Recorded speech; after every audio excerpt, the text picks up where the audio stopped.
Particularly, ang ating goal is to dismantle the 11 weekend guerrilla fronts up to the end of the year.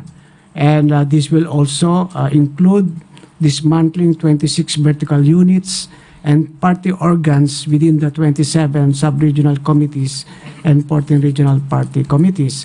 So the PNP and the armed forces will work closer because some areas na cleared na will have to be handled by the Philippine National Police as the armed forces transition into the external defense mode. But there will always be tasking for the armed forces of the Philippines all the way because it's part of the NTF-ELCAC. So I'll give the floor to our Chief of Staff, General Romeo Brawner. Thank you, sir. Good afternoon, everyone. So, on the part of the Armed Forces of the Philippines, we have set our deadlines for our units on the ground to dismantle the remaining weekend guerrilla fronts, to address the vertical units of the New People's Army, and also to continue to dismantle the regional party committees and the sub-regional committees. No? So, nagbigay tayo ng mga targets sa mga units natin. Kaya't kung mapapansin po ninyo, ay halos every day ay nagkakaroon po tayo ng mga armed encounters. No? Not just between the armed forces of the Philippines and the members of the New People's Army, but also with the local terrorist groups. So we launched an expansive and intensive military operations against all of these threat groups. So kapag dumating na po tayo sa point na we have already ended the communist insurgency, so we can now say that we can consolidate all our forces to external defense. Yes, that is correct. But even now, as we are fighting the internal security threats in our country, we are also slowly shifting already to territorial defense. That is why you will notice that the modernization program of the Armed Forces of the Philippines is very ambitious. So we have made sure that we will be able to achieve a level of modernization for the armed forces of the Philippines that will be able to at least deter attacks to our country, to our territory, and achieve a certain level of defensive posture against any threats that will be coming from outside. Joyce Balancho, ABS-CBN.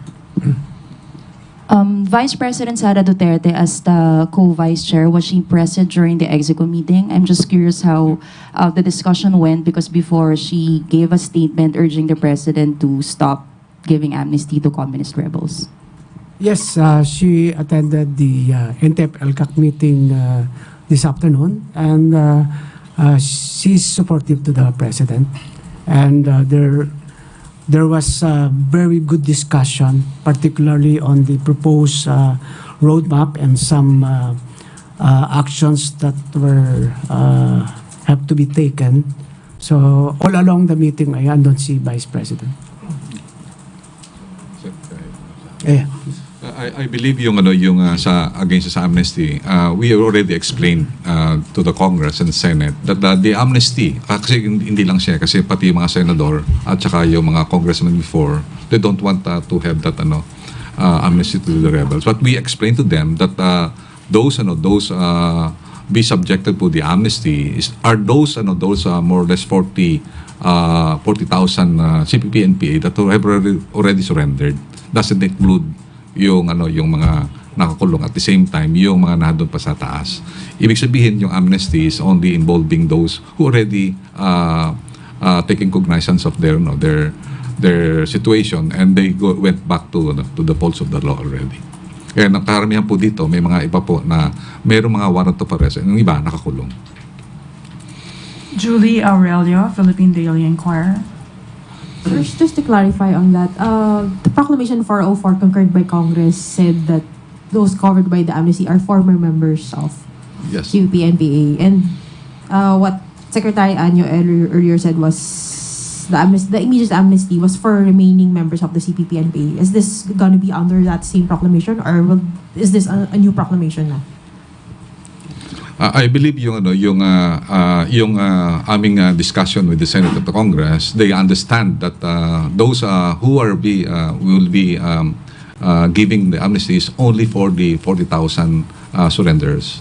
Those who are still in the mountains, ang ano po natin yan is the Amnesty Commission will determine now if there will be kasi ang natin dan the National Amnesty Commission will be given the privilege to adjudicate based on the proclamations given by the President. Ito yung 1,500, sir. That Yes. you were expecting. Okay. It might increase pa. Initial Pa lang yung applicants kasi Initial ang natin is basically gusto ng iba. Alam mo naman yung Pilipino, titingnan muna nila kung maganda. Pagka once na nakita nila na it become favorable to them, many will apply. So, to sum it up, para bang the immediate amnesty for the remaining members is parang expanded coverage of the amnesty program? Yes, it might, but definitely ang coverage ngayon for the meantime is those who really surrendered and Thank you, sir. go back to the folds of the law. Alvin Baltasar, Raja Pilipinas.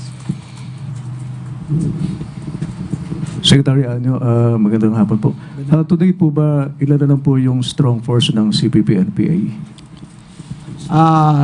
As of the latest report of NICA, ito na yung tinatawag natin validated figures. There are about 1,576 remaining NPAs and 1,406 firearms.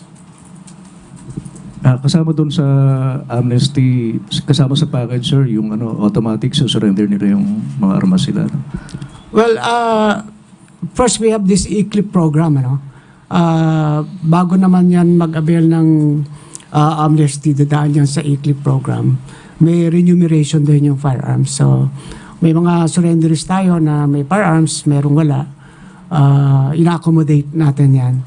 So, mayroon naman tayong ECLIP committee. So, lahat naman yan ay dadaan pati validation.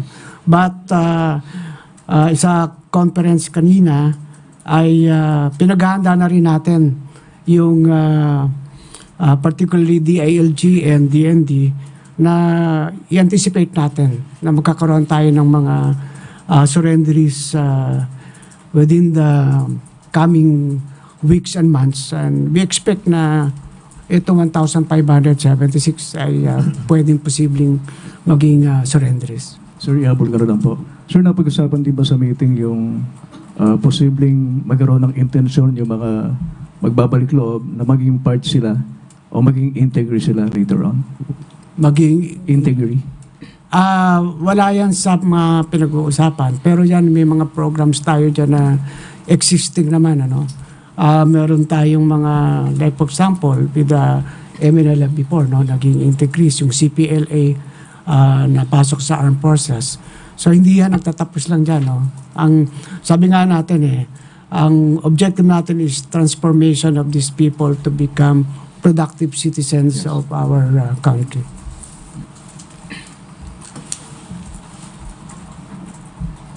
Okay. Raquel Bayan, Radyo Pilipinas. To Secretary Galvez po, I know you mentioned kanina, nasa process pa po tayo ng pag-aayos ng pagbibigay ng amnesty. Pero sir, can we expect na within the year po makakapag-grant na po tayo? Definitely. Sa ngayon lang kasi yung first semester natin, more on admin natin, yung administration at saka yung pagbubuo ng local amnesty board. And karamihan po ng ating mga commissioners, napupunta po sila sa different areas in order to conduct yung information and education campaign. So for now, ang nakita namin yung first semester is more on admin.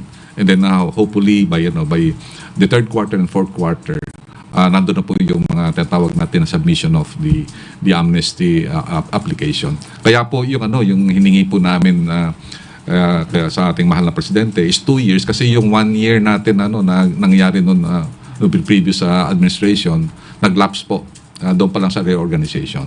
But we are so happy that we are given in 2 years, at least yung last year namin na reorganization, meron pa kaming at least 6 months pa for preparation of the IRR. For the IRR, nire-review na po ng National Amnesty Commission, naka-prepared na po yun actually.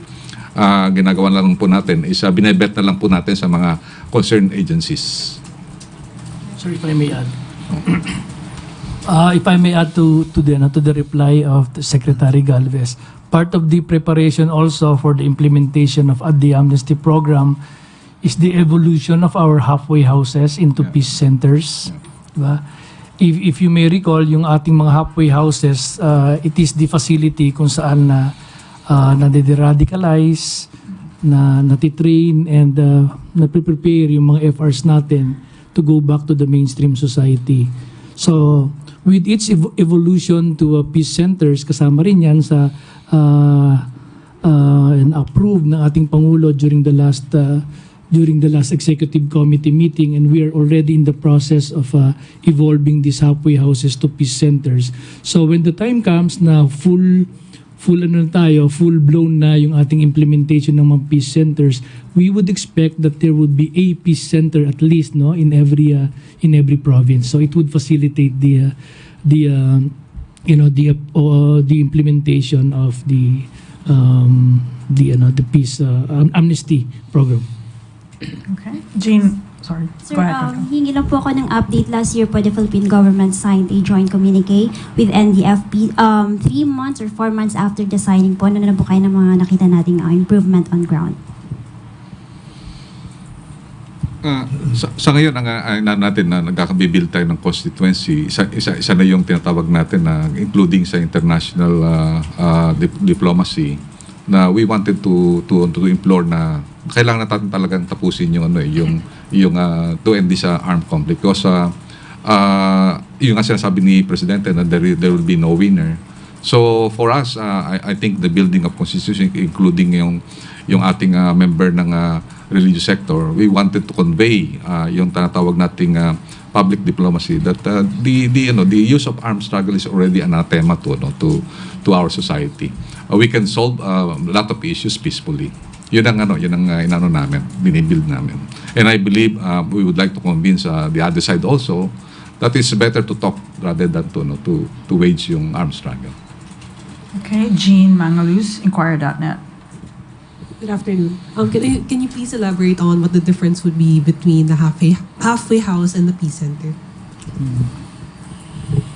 Okay, yung halfway houses natin kasi dito dinadala yung ating mga surrenderies for them to be processed under the ECLIP.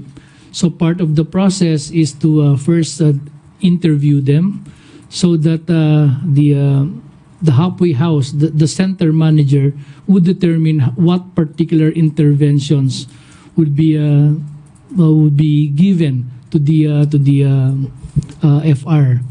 So DSWD is usually the center manager. Tapos meron din tayong mga TESDA dyan to provide training kung ano yung mga skills ng FRs natin.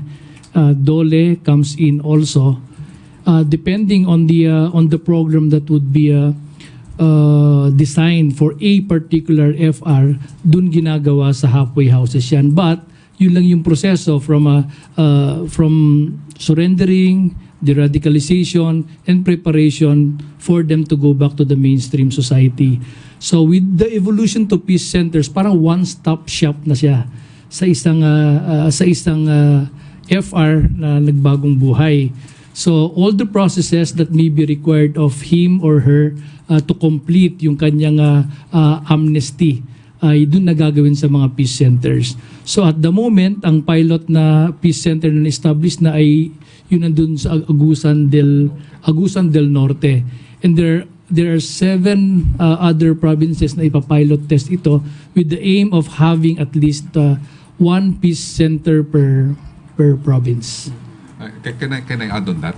Actually, advanced na yung Agusan del Norte dahil kasi yung halfway house nila, we coordinated with NHA. Yung mga tinatawag, ang tawag namin kasi friends rescued yung ating mga friends rescued, binigyan na ng houses ng NHA. In fact, ang ano lang namin ngayon, ang aming ginagawa ngayon, we engage more on sa convergence with agriculture kasi nakikita namin agriculture will Department of Agriculture will play a very important role because yun ang tinatawag namin long term for the DSWD, DOLE, yung tupad at saka yung natin yung TESDA, these are transitional tinatawag namin bridging program for 3 to 4 years time. But basically ang ating livelihood sa ating mga kababayan, lalo na yung mga rebel returnees natin, we interviewed them. Karamihan sa kanila talagang based on agriculture and fisheries. So ngayon, meron tayong convergence sa DA, malaki ang ma-dedicate natin, and I believe magandang may report natin later na the DA is now engaging the provincial governors na talagang binibigyan na nila na at least yung possible long-term livelihood at saka yung employment yung ating mga FRs. Do you see the eventual integration of the NTF-ELCAC to the National Maritime Council? Hindi. Parang malayo yung distansya. No? Yeah.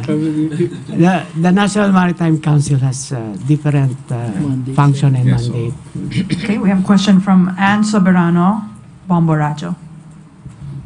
Sec, good afternoon. Secretary Anyo. Sir, may cabinet meeting po kahapon. May specific instruction po ba or directive si Pangulong Marcos regarding po sa issue sa West Philippine Sea? At ang tanong ko po pangalawa is, nag-usap po kayo recently with your US counterpart na si Sullivan. Ano po yung assurance niya sa Philippines regarding po sa kinakaharap nating hamon sa West Philippine Sea? Thank you po.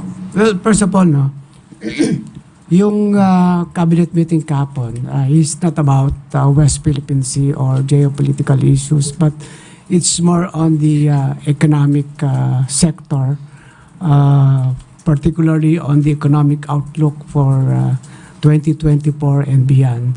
So, hindi yan ang pag-usapan. Then, secondly, yung telephone conversation namin ng counterpart ko si NSA Jake Sullivan is actually in preparation for the bilateral meeting of President Marcos and President Biden on April 11, and also the trilateral meeting among Prime Minister Quezada, President Biden, and President Marcos also on April 11. And of course, NSA Jack Sullivan, on behalf of the U.S. government, assured us of the ironclad commitment of their government to help and support us, especially if, for example, if there is going to be a need for the activation of the MDT, so nag-assure lang sila. The rest ay cordialities na lang. Okay, thank you very much. Yeah. This concludes our press briefing. Thank you, Secretary Anyo, Secretary Galvez, Undersecretary Torres, and General Brawner. Maraming salamat, Malacañang Press Corps. Good afternoon.